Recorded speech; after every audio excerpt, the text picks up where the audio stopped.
आज ट्रोलिंग जे आहे, आता फॉर एक्झाम्पल तुझा एखादा एपिसोड बाहेर आला तर 10-50 लोकांनी ट्रोल केलं तर तो it becomes big on, we are all on public media ना. As doctors we are not, at the most individually होत असेल, पण ट्रोलिंग जे होतं तुमच्या, because you are in the public domain. आणि म्हणजे मी सांगते ना, मी एक यूट्यूबरला ओळखते, खूप मोठा आहे तो, तर त्याला म्हणजे अक्षरशः तो ढसाढसा रडला त्याच्या ट्रोलिंगमुळे. म्हटलं अरे तू बघू नकोस, बंद कर बघणं. पण ते कुठेतरी अफेक्ट होतंच ना. और सम पीपल से अ बिगर स्टान्स की नाही नाही आम्ही वाचतो म्हणजे त्याच्यामुळे आम्हाला इम्प्रूव्हमेंटला वाव असतो. अरे पण तुमचं मोरल डाऊन, म्हणजे this is a call you have to take. Not you are right, not everybody will like your work. आणि माझं म्हणणं आहे की मला जर इम्प्रूव्हमेंटला वाव मिळायचा आहे तर मी कोणाकडून तो घेतला पाहिजे. मी क्रिटिसिझम कोणाकडून घेतलं पाहिजे. मी क्रिटिसिझम ॲक्सेप्ट करतोच, पण कोणाकडून हे पण फार महत्त्वाचं आहे ना.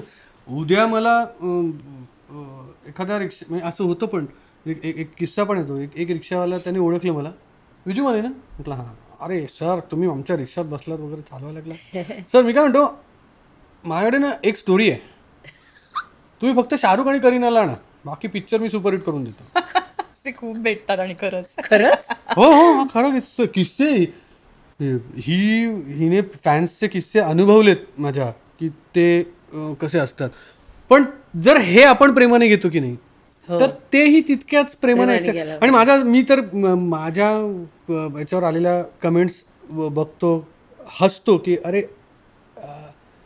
कोण आहे हा, ह्याने काय, म्हणजे हा सिनियर माझे कोणी आहेत क्षेत्रातले, त्यांनी क्रिटिसाइज केलं की नाही विजू मला हा सिनेमा नाही आवडला तुझा.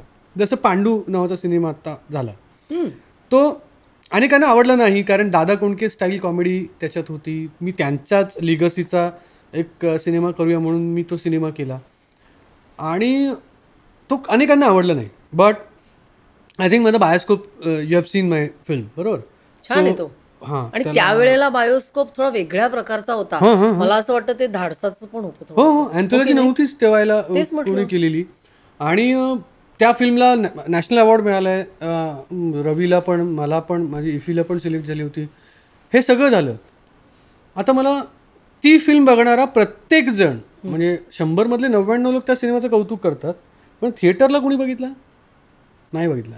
पण मराठी सिनेमा नाही, हल्ली OTT मुळे थिएटरला पण जाणं नाही आलं ना. मग माझं असं म्हणणं आहे की जर बायोस्कोप नावाच्या माझ्या सिनेमाला खूप खूप आदळआपट करून आम्ही एवढे मोठे, रवी जाधव आहेत, गिरीश मोहिते, गजेंद्र अहिरे, नीना कुलकर्णी, कुशल बद्रिके, स्पृहा जोशी, मंगेश देसाई, काय स्टारकास्ट पाहिजे तुम्हाला. सगळी स्टारकास्ट असूनही ओव्हरऑल बिझनेस 20 लाखाला पण टच नाही केला. आणि त्याच दिग्दर्शकाची, म्हणजे माझी पांडू नावाची फिल्म जी आत्ता आली ती तुमची 7, 8, 10 करोड पर्यंत जाते. काय हां का, म्हणजे हा फरक. म्हणजे मग तुम्ही काय कर, मग आता क्रिटिसिझम घ्यायचं का यश घ्यायचं. क्रिटिक्सने माझ्या ज्याचं कौतुक केलं त्याला यश नाही मिळालं, क्रिटिक्सने माझ्या ज्याची हेटाळणी केली त्याला यश मिळालं. मी दोन्ही असं दोन्ही हात करून दोन्ही ॲक्सेप्ट करतो. त्याचं क्रिटिसिझम पण कौतुक घेतो, ह्याच्या यशाचंही कौतुक. पण मग असा एखादाच असेल ना की तुम्ही इक्वली तुमचा क्रिटिसिझम, ट्रोलिंग पण घेता, की चला मी ॲक्सेप्ट करतो. ह्यासाठी खूप मोठं धैर्य लागतं आणि कुठून तरी काहीतरी बिकॉज मे बी तुझी जी जडणघडण झाली, कितीतरी संकटं आली आणि त्या अशा एकदम ह्याच्यातून तू वर आल्यामुळे you have seen what is, you have seen life from a very very bad this thing and now you have reached. त्यामुळे you are still very rooted. पण सगळे असे नसतात. हां, मला माहीत नाही, मी तिथून आल्यामुळे ते कधी सुटत नाही. आणि काय म्हणजे मला त्या वाईट परिस्थितीची सहानुभूती नाही घ्यायची. उलट मी ते ह्यासाठी सांगतो जाहीर या आपल्या कारण, की काही लोक ना, अरे तो काय, त्याला ते आमची परिस्थितीच नव्हती रे म्हणून आम्हाला ते करता नाही आलं. अरे पण तुमची परिस्थिती नव्हती म्हणजे परिस्थिती अनेक जणांची नसते. परिस्थितीची ढाल करून पुढे तुम्ही स्वतःचं अपयश किंवा स्वतःचं नाकर्ते पण लपवता. नाही करायला पाहिजे. तुम्ही हे करू शकता. परिस्थिती प्रत्येकाची चांगली म्हणूनच तो एक सिनेमा दिग्दर्शक होऊ शकतो, ही मिथ आहे. सिनेमा दिग्दर्शक व्हायला घरातून सिनेमा लागतो हे पण मिथ आहे. माझ्या घरात नव्हताच सिनेमा. तुमच्यात टॅलेंट लागतं पहिली गोष्ट, आणि दुसरी गोष्ट त्याच्या जोडीला सगळ्यात मोठी गोष्ट लागते ती म्हणजे अपार मेहनत घेण्याची तयारी. म्हणजे मी असं म्हणतो की आमच्या फील्डमध्ये सक्सेसफुल व्हायला 20% टॅलेंट आणि 80% मेहनत लागते. एवढी मेहनत आहे, तर ती मेहनत घ्यावी लागेल. You cannot. मला एक जण तर असं होतं की टाटा मोटर्समध्ये तो काहीतरी एका हुद्द्यावर होता. ओळख झाली जशी माझी, मी म्हटलं मैत्री होती, ओळख झाली. एक दिवस तो म्हणाला की विजू मी फिल्म डिरेक्ट करणार आहे. चांगली गोष्ट आहे, पण मग तू काही शिकलायस का? नाही, तुला मी सांगितलं नाही, पण गेली 2 वर्ष मी रोज सकाळी एक फिल्म बघतो इंटरनॅशनल. म्हटलं हां, मग ती बघितल्यानंतर आता मला दिग्दर्शन काय ते कळलं आहे. अरे वा. त्यामुळे मी फिल्म दिग्दर्शित करणार. मला ना तो सुशिक्षित माणूस आहे आणि मला त्याची कीव आली की गेली 20-25 वर्ष त्या कॅमेराची, त्या शब्दांशी, त्या संगीताशी आम्ही खेळता खेळता अजून चाचपडत शोधतोय की दिग्दर्शन काय काय करून ठेवले रे सत्यजित रेंपासून ते सगळ्या माणसांनी. आणि आपण त्यांची एक फ्रेम बघून असं होतं की जसं काही सिनेमे पाहून, जोकर नावाचा सिनेमा पाहून, प्रचंड ओपनहायमर नावाचा सिनेमा पाहून, की किती करण्यासारखं, अजून किती लांब आहे ते सगळं शिकायला पण. आणि हे लोक काय कॉन्फिडन्स घेऊन येतात की मी टाटा मोटर्समध्ये काम करतो आणि मी सकाळी रोज एक फिल्म बघतो आणि त्या फिल्ममधून मला दिग्दर्शन येतं. ते तसं नाही हो. आम्ही दिवस रात्र काम करतो, दिवस रात्र शिकायचा प्रयत्न करतो. रोज हे बघा त्यातलं, हे शिका ते बघा त्यातलं. कारण ह्याचे काय ठोकताळे नाहीत ना. हे काय मी 5 क्यूब्स आणले, ते जॉईन केले आणि सिनेमा झाला असं नाही. पण तू म्हटलंस तसं, म्हणजे तुला ज्याच्यात तू भयंकर मेहनत घेतलीस आणि काहीतरी वेगळं, ते काही एवढं चाललं नाही. आणि हा जो एक आहे स्लीक कॉमेडी, तो प्रचंड चालला.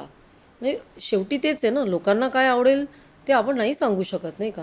आणि मला असं हे आहे की मला आज काय वाटतं की लोकांना आवडेल असं द्यायचं आहे, तर मी आज लोकांना आवडेल असं द्यायचं. मी जसं म्हटलं, मी स्वच्छंदी आहे. आज मला काय वाटतंय, आज सकाळी उठल्यावर काय मूड आहे माझा, म्हणून मला अनेकांनी त्याला एक असतं ना मराठी घरांमध्ये नोकरीला चिकट. नको, मला असं व्हायचं की आज सकाळी जर उठून मला असं वाटलं की मला नाही करायचं आज काम. नाही, असं होत नाही कधी. आता तर नाहीच होत. आता काम करायची वेळच नसतो तो विचार करायला पण की नाही करायचंय आज. तर ते हवं होतं स्वातंत्र्य. अर्थात मीच माझं स्वातंत्र्य मारून घेतलं सर. स्ट्रगलर मधले संवाद तू लिहितोस. हो. प्लीज म्हणून दाखव ना, मला ऐकायचंय. काय टोन डाऊन कर किंवा काय, मला ऐकायचं. हे काय एवढे फॅन्स आहेत की जे तुला सगळीकडे नेऊन ती जी भाषा आहे ती, म्हणजे त्यांना ती एवढी भिडतीये. आणि काही काही मराठीमध्ये ना आपल्याला वाटतं, पण त्या पंचेस असतात, नाही का? हां, आता कसं आहे, याच्यातले पंचेस कशावर असतात की एखादा संवाद म्हणून दाखव ना. नाही, संवाद नाही तसा. म्हणजे काय lines आहेत त्याचं तुझ्या? यश असतं ना ते त्यावेळेला जे घडतं. म्हणजे जसं आम्ही ते खरंच जगलेलो आहे. पहिल्याच एखादा एपिसोडमध्ये scene, आमचं एखादा असं आहे की तो कप घेतो आणि त्यात बिस्किट बुडवतो आणि खायच्या वेळेला ते बिस्किट बरोबर कपात. तर आम्ही ॲक्च्युली ते बघितलं की त्या कपात कधी चहा पण नसायचा स्ट्रगलच्या काळात. आम्ही पाण्यातच बिस्किटं खाल्लेली आहे. तर ते मी त्या एपिसोडमध्ये दाखवलं. पण इथं फनी वे, मग तो शिव्या देत देत, जसे मुलं शिव्या देतात तशा शिव्या देत देत ते सगळं आठवतो की अरे आपण कसं स्ट्रगल केले.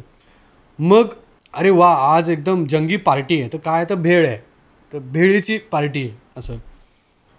किंवा ते 3 मित्र दारू प्यायला बसले, तर ते असं आत्ता वाटतं की आता हे 3 जण दारू प्यायला बसले, आता कसं आहे, आणि एक जण एवढीशी बाटली काढतो. तर ते तेवढंच आहे ना आमचं आयुष्य, आणि आमची कमाई तेवढीच आहे. त्यामुळे आम्ही ह्याच्यातच एन्जॉय करतो. तर कसं आहे, त्याच्यात खरं तर एक पॅथॉज आहे जो आम्ही पॅथॉज म्हणून कधीच ट्रीट नाही केलेला. आम्ही दुःख कसं एन्जॉय करतो खरं तर, म्हणजे त्या स्ट्रगलचा पार्ट जो आम्ही सगळ्यांनीच, कुशलपासून आम्ही सगळ्यांनी तो भाग बघितलेला आहे, आयुष्यातला भाग. त्यामुळे आता त्याच्यावर रडत बसण्यापेक्षा आपण त्याची गंमत केली, मस्करी केली त्या क्षणांची, तर अजून मजा येते की अरे काय होती अवस्था एक काळ की म्हणजे मी शाळेत असल्यापासून, म्हणजे मी ज्यावेळेला ते ओझं देऊन शाळेत त्याच याने यायचो, तर माझे शिक्षक माझ्या हनवटीला पकडून माझे केस विंचरायचे आणि मग शर्ट इन करायचे आणि मला आत पाठवायचे. तर आता मी ह्याची पॅरडी करतो याच माझ्या आयुष्यातल्या घटनेची, की कुणी कसं आलं तर काय.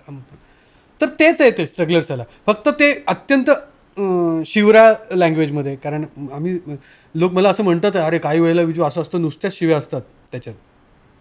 तर मी म्हटलं कधीतरी त्या माझ्या मित्रांना माझ्यासोबत नाक्यावर भेटा, कारण एक 8 शिव्यानंतर 2 शब्द, असा त्यांचा रेटच आहे बोलण्याचा, म्हणजे साधारणतः. आणि मला ते इतकं खरं करायचं, म्हणजे जसं आत्ता आपण इथे कॅमेरे लावलेत आणि आपण बोलतोय, मी त्या याची ट्रीटमेंटही तशीच केली स्ट्रगल सालाची. देर इज नो असं एक सिनेमासारखी ट्रीटमेंट नाही आहे त्याला, की इथे लागलेले कॅमेरे, त्याच्यात जे दिसतं त्याच्यात आम्ही जो धिंगाणं धुमाकूळ मारामाऱ्या शिव्या जे काय करतो ते त्या कॅमेऱ्यात शूट होतं आणि एडिट होतं.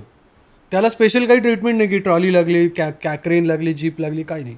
ते जसं आहे तसे हे असेच कॅमेरे ठेवलेले आहेत आणि आम्ही करतो, असं ते आहे. पण परत तेच आहे ना, म्हणजे लोक मला असं म्हणतात की अरे हे किती उथळ करतोस तू. पण मी ज्यावेळेला कविता करतो, त्या कविता ऐकायला जर 50 लोक पण इंटरेस्टेड नसतील आणि मी ज्यावेळेला शिव्या देतो त्या शिव्या ऐकायला जर 5 लाख लोक इंटरेस्टेड आहेत, तर मी ज्यावेळेला 50 लोक आहेत त्यावेळेला कविता करतो आणि ज्यावेळेला 5 लाख लोक आहेत त्यावेळेला मी शिव्या देतो. इतकं मी माझं आयुष्य सॉर्टेड ठेवलंय. ऑन कॅमेराही देतो, कारण परत तेच आहे ना, मग मी लपून काहीच ठेवायचं नाही ना. जसं आहे, मी जसं आयुष्यात आहे तसाच वागतो, तो ऑन कॅमेराही तसाच वागतो, घरी हिच्याशी तसाच वागतो आणि बाहेर मित्रांमध्ये, मी ऑफिसमध्ये तसाच वागतो. माझ्या ऑफिसमध्ये आलात तुम्ही, माझे सगळे जे सहकारी आहेत त्या सहकाऱ्यांना विचारा की मी कधीही कुणाचीही मस्करी करू शकतो, कुणाला कुठल्याही शब्दात बोलू शकतो. माझ्याकडे असं काही नाही की बॉस आला आता सगळ्यांनी उभे राहा आणि सगळे, असं काहीही नाही ऑफिसमध्ये. उलट ॲट अ टाइम्स ते पण माझी मस्करी करतात. ही क्लिप शेवटपर्यंत बघितल्याबद्दल खूप खूप धन्यवाद. संपूर्ण एपिसोड बघण्यासाठी खाली दिलेल्या लिंकवर क्लिक करा आणि सर्व काही चॅनलला सबस्क्राईब करायला विसरू नका.